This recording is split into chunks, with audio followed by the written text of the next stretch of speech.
Tiniyak ni Pangulong Ferdinand R. Marcos Jr. na nananatiling matatag at lalo pang lumalawak ang relasyon ng Pilipinas at Estados Unidos. Pinagtibay naman ng bagong kinatawan ng US sa Pilipinas ang patuloy na kooperasyon ng Pilipinas at Amerika sa harap ng umuusbong na bagong teknolohiya. May report si Gab Villegas.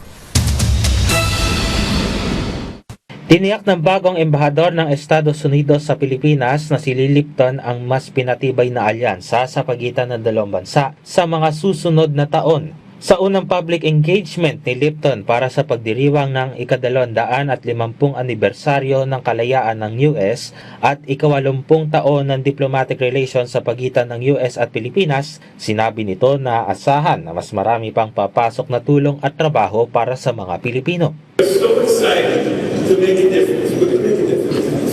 Okay? Starting with the 80th anniversary of our diplomatic relations with the Philippines. We have some really big plans to bring American business, jobs, investment, assistance, and so much more to the Filipino people.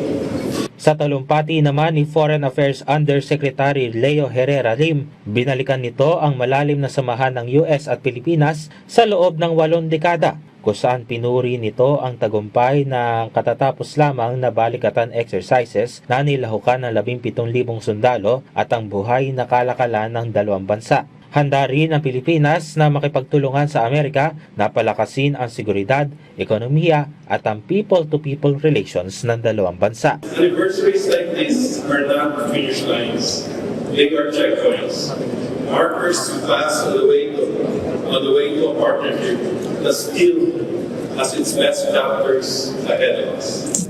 80 years in, 75 years in, 250 years in, between us that hold out of years to practice this alliance business. And if we haven't gotten it right now, frankly, we'll never get it. Let us meet what comes next wave both our nations were built for, together and without hesitation. Bago nito, iprinesenta ni Lipton ang kanyang letter of credentials kay Pangulong Ferdinand R. Marcos Jr. sa Malacanang, kung saan natalakay rin ang mahalagang prioridad kabilang ang economic cooperation, defense at security, maritime affairs, mga regional development at ang chairship ng Pilipinas sa ASEAN. Gab Humilde Villegas, para sa Bayan.